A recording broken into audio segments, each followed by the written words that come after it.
GP rating course in merchant navy. अगर सबसे ज़्यादा भीड़ बच्चों के अंदर मन में है तो वो है जीपी रेटिंग ज्वाइन करने की। आज इस वीडियो के अंदर हम जीपी रेटिंग कोर्स के बारे में बात करेंगे। उसका कोर्स का ड्यूरेशन क्या होता है, फीस कितनी है, कौन से कॉलेजेस बढ़िया हैं, कहाँ से करनी चाहिए, उसके अलावा कैसे पता चलेगा कि आप किस कॉलेज के लिए एलिजिबल हैं, पढ़ाई कैसे करें कि आप उस कॉलेज में सिलेक्ट हो जाएं, आपका करियर ग्राफ कैसे होगा और आपकी सैलरी कितनी कितनी हो सकती है। तो चलिए बिना वक्त बर्बाद किए शुरू करते हैं। सबसे पहले कि जीपी रेटिंग कोर्स है क्या। तो देखिए, मर्चेंट नेवी समुद्री जहाज एक जहाज से दूसरी जगह सामान लेके जा रहा है। ऑयल टैंकर हो सकता है, गैस कैरियर हो सकता है, केमिकल टैंकर हो सकता है और इवन बल्क कैरियर हो सकता है जो कि आटा, चीनी, गेहूं वगैरह सब कैरी करता है, राइट। अब इन जहाज़ों के ऊपर एक तो होता है डेक साइड ऑफिसर, वो ऑफिसर जो कि बढ़िया ड्रेस पहनी हुई और शिप को एक दूसरी साइड से दूसरी जगह लेके जा रहे हैं। उसी तरह इंजन रूम होता है मेरी तरह engineer, chief engineer, second year, third year, जो कि मशीनरी को मेंटेन कर रहे हैं। बट हम तो हो गए ऑफिसर और इंजीनियर, हमें एक साथ में हेल्प के लिए क्रू तो चाहिए जो कि हमें हेल्प करे, जो शायद बीटेक नहीं करे हुए, इंजीनियरिंग नहीं करे हुए, लेकिन काम में बहुत अच्छे हैं और हेल्प कर सकते हैं हमारी। तो ये होते हैं जो कि क्रू मेंबर्स होते हैं। इसमें AB होता है, बोसन होता है, वाइपर होता है, ऑयलर होते हैं, फिटर होते हैं। तो ये लोग जो मर्चेंट नेवी में आते हैं ये जीपी रेटिंग का कोर्स करके आते हैं। जीपी रेटिंग का कोर्स 6 महीने का होता है, क्योंकि ये डिग्री कोर्स नहीं है, डिप्लोमा कोर्स नहीं है, कोई एजुकेशन लोन नहीं मिलता है। तो भैया जो पैसे जाएंगे खुद से जाएंगे। सेकेंड थिंग ये है कि ये 6 महीने का कोर्स सही कॉलेज से करना बहुत ज़रूरी है, वरना अगर आप नेट पे सर्च मारेंगे ऐसे करके फ्रॉड इन मर्चेंट नेवी डालिए और देखिए कितने सारे लोगों के साथ कितना बड़ा धोखा हुआ है। लोगों ने अच्छे करके बोला मर्चेंट नेवी में निकली 4000 भर्तियाँ, आपको लगता है बस मेरा ज़िंदगी बन जाएगी। आप लोग 4000 भर्तियों के चक्कर में फॉर्म भरा, 200 रुपये का फॉर्म भरा, उन्होंने बोला रे सर बस आपका पास पासपोर्ट होना चाहिए, टेस्ट देने आ जाइए। आप चले गए देहरादून में एक सेंटर पर टेस्ट देने के लिए, वहाँ टेस्ट दिया और फट से फ़ोन आ गया, अरे सर आप सिलेक्ट हो गए, आ जाइए, 2.5 लाख रुपये में कोर्स हो जाएगा। और बड़े बड़े वादे कि आप ये बन जाएंगे वो बन जाएंगे, ये नहीं बताते कि 2.5 लाख अभी मांग रहे हैं, कोर्स करेगा अरे जहाज नहीं है तुम्हें 2.5 लाख और देने पड़ेंगे या 5 लाख और देने पड़ेंगे। और कहाँ भेज देंगे, दुबई, ईरान, इराक, बहुत बुरी हालत में, बहुत ख़राब जहाज़ों पे। तो भाई दिक्कत, तो फ्रॉड में नहीं पड़ना। इसीलिए प्रणीत मेहता मर्चेंट नेवी डिकोडेड के ज्वाइन के ये चीज़ जानिए कि हम 5 कॉलेज रिकमेंड करते हैं, इनके अलावा कोई नहीं। नंबर 3 कॉलेजेस जो मैं रिकमेंड करता हूँ जो कि आप 10th और 12th बेसिस ज्वाइन कर सकते हैं, TS रहमान, नूसी गोवा और SCIMTI। सबसे पहले नंबर पे आता है SCIMTI, सेकंड नंबर पे नूसी गोवा और तीसरे नंबर पे TS रहमान। अगर आप इन 3 कॉलेज में जा रहे हैं तो मैं फिर भी थोड़ा खुश हूँ। डन। इनकी फीस 1.5 लाख या 1,80,000 से 2.5 लाख के बीच में वेरी करती है। SCIMTI की फीस शायद थोड़ी ज़्यादा है, वो 4.5 लाख के आसपास है, लेकिन यहाँ पर शायद आपको एजुकेशन लोन भी मिल जाए। क्यों? क्योंकि SCIMTI एक शिपिंग कंपनी है, सिर्फ कॉलेज नहीं है। तो ये आपको स्पॉन्सरशिप लेटर भी देंगे कि भैया बच्चे की जिम्मेदारी गारंटी मेरी है कि भैया इसकी नौकरी लगेगी। तो ये SCIMTI बहुत काम का कॉलेज है जो कि 10th और 12th के मार्क्स पे भी ले लेता है। जनरली 12th में साइंस साइड के बच्चों को ज़्यादा प्रेफर करता है। उसके अलावा 2 और कॉलेजेस हैं, एक है 7 आइलैंड और ग्रेट ईस्टर्न। यहाँ पर फीस 4 से 5 लाख के बीच में, लेकिन ये 10th और 12th के बेसिस पे नहीं लेते।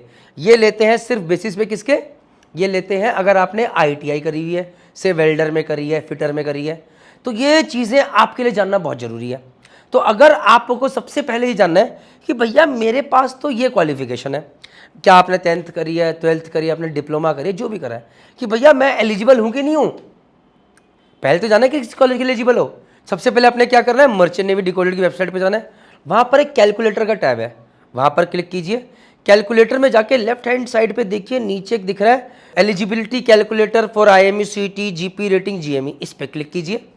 जब आप क्लिक करेंगे तो ऐसे बटन खुलेगा, उसमें GP रेटिंग पर क्लिक कीजिए।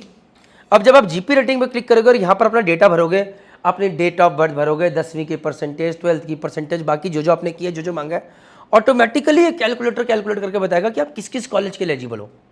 और हम सिर्फ वही कॉलेज बताएंगे जो कि हम रिकमेंड करते हैं। अब उसके लिए आपको पढ़ाई करनी है, अब इन कॉलेजेस के लिए आपको पूरी जान लगानी है। तो SCIMTI, 7 आइलैंड और ग्रेट ईस्टर्न के लिए आपको एजुकेशन लोन मिल सकता है। TS रहमान, नूसी गोवा के लिए आपको एजुकेशन लोन मिलेगा, जहां पर इन तीनों के अंदर 100% प्लेसमेंट की गारंटी है। TS रहमान, नूसी गोवा में 100% प्लेसमेंट की गारंटी नहीं है, क्योंकि ये कॉलेज है, यहाँ पर अलग अलग कंपनीज आती हैं। कॉपीड। अब अगर आपको जानना है जी मैं चलो जी एलिजिबिलिटी कंफर्म होगी, पढ़ाई कैसे करें? तो देखिए मात्र 1500 से 2000 के बीच में आपको खर्च करना पड़ेगा। एक जीपी रेटिंग फाउंडेशन पैकेज है जो कि जिसका हेल्प लेके आज कितने सारे बच्चे TS Raman, NUSI, Goa, SCI, 7 island, great eastern से कॉलेज ज्वाइन कर रहे हैं। ये बनाया ही, कभी सोचा नहीं था कि जीपी रेटिंग ये बच्चों के लिए बनाएंगे। जब बच्चों ने ये बोला कहाँ से पढ़ें, क्या पढ़ें, हमने बोला भैया जय माता दी ये ले लो। तो ये अगर आप इन्वेस्ट करेंगे 12-14 घंटे का जो कंटेंट है, इसमें प्रीवियस ईयर के पेपर के क्वेश्चन भी सॉल्व हैं, आपको पूरा पढ़ाया जा रहा है, बताया जा रहा है, जो जो चीज़ ज़रूरत की है एटलीस्ट आपको समझ में आ जाएगा कि यार ये पढ़ना है। देखिए ये तो रिकॉर्डेड क्लासेज है, इसमें लाइव क्लासेज नहीं कि डाउट सॉल्विंग होगी, लेकिन आपको हेल्प मिलेगी और आज ये हज़ारों बच्चे कर रहे हैं। तो ये तो आप एटलीस्ट कीजिए, कम से कम पढ़ाई तो शुरू कीजिए। अगर आपको लग रहा है यार मेरे से ऑनलाइन नहीं हो पाएगा, मैं नहीं कर पाऊंगा, मैं थोड़ा कमज़ोर हूँ या मोटिवेशन नहीं है, तो हमारी एक और अकेडमी SMVD मरीन अकेडमी, वहाँ पर ऑफलाइन कोचिंग लेने के लिए देहरादून आ जाइए। बड़ी रीजनेबल फीस के ऊपर हो जाता है, तो उसका भी लिंक मैं नीचे डाल रहा हूँ, आप वहाँ से कोशिश कर सकते हैं। तो अब क्वेश्चन ये है सर मैं पैसा इन्वेस्ट तो कर रहा हूँ, मुझे रिटर्न कितनी मिली, कम से कम मेरा करियर का बता दीजिए, मुझे सैलरी बता दीजिए। तो जीपी रेटिंग अगर आपने सही कॉलेज से किया और अगर आपको उसके बाद जॉब मिलनी चाहिए, जॉब मिल गई तो आप 6 महीने का कोर्स करेंगे, उसके बाद आपको झाट पे भेज दिया जाएगा। तो आप झाट पे जाएंगे से OS की तरह ऑर्डिनरी सीमन बन के, फिर आप धीरे धीरे वहाँ पर जाके उसके बाद आप वहाँ पर AB बनेंगे, फिर आप बोसन बनेंगे। उसी तरह अगर आप इंजन साइड सेलेक्ट करेंगे, भैया मुझे तो इंजन में मशीनरी में काम करने मजा आता है, तो आप पहले वाइपर बनेंगे, फिर आप ऑयलर बनेंगे, साथ में आप चाहे तो फिटर भी बन सकते हैं। तो ये कुछ रैंक्स हैं। स्टार्टिंग सैलरी हो सकता है आपकी नॉमिनल $350-400 से हो, बशर्ते सही कंपनी ज्वाइन करें, नहीं तो पैसे देने पड़ेंगे, पैसे मिलेंगे नहीं। और 7-8 साल के अंदर अगर आप मेहनत करते रहे, 6-7 साल में आपकी सैलरी बढ़ के आज की डेट में $1200 से $1500, जो कि 1 लाख से 1,20,000 पर मंथ के बीच में सैलरी है, ये आपको मिलेगी। ये आपको तभी मिलेगी जब आप जहाज पे सेल कर रहे होगे, आपका 9 महीने का एक बार का कॉन्ट्रैक्ट होगा। तो क्वेश्चन ये सर मेरी तो ज़िंदगी इसी में निकल जाएगी और सैलरी भी ज़्यादा नहीं लग रही है। जी हाँ, बहुत ज़्यादा नहीं है, लेकिन आप लोगों के पास जब आप 36 महीने जीपी रेटिंग में कर लेते हो, जैसे आपने 36 महीने में आपने OS और AB बन के निकाले या फिर आपने ऑयलर बन के निकाले, तो फिर आप आगे चल के एग्ज़ाम दे सकते हो इंजीनियर बनने के, ऑफिसर बनने के, जहाँ पर सैलरी लाखों में और बहुत अच्छी है। आप UK से आके एग्ज़ाम दे सकते हैं या फिर इंडिया से दे सकते हैं। इन सब चीज़ों में भी आगे हम आपकी हेल्प करेंगे। तो ये वीडियो बहुत लंबा हो सकता है। अगर आपको जीपी रेटिंग के बारे में और डिटेल अच्छे से जाननी है तो एक फ्री कोर्स है, प्लीज़ उसे एनरोल कीजिए। और उसके लिए मर्चेंट नेवी डिकोडेड वेबसाइट पे जाइए, वहाँ पर करियर सेक्शन में जाइए, करियर सेक्शन में स्टार्ट एज ए बिगिनर में जाइए और नीचे आइए, देखिए वहाँ पर लिखा हुआ है आफ्टर 12th कॉमर्स और या फिर आफ्टर 10th लिखा हुआ है। इन दोनों कोर्स में से कोई भी कोर्स उठा लीजिए, इसमें हम जीपी रेटिंग की बात कर रहे हैं, और ये कोर्स कीजिए। और अगर कोई भी प्रॉब्लम है, कोई भी डाउट है किसी भी तरह का, प्लीज़ नीचे मर्चेंट नेवी डिकोडेड का व्हाट्सअप नंबर दिया हुआ है, आप उस पर कॉन्टैक्ट कीजिए, हम आपकी हेल्प करेंगे। जय हिंद, जय भारत, जय माता।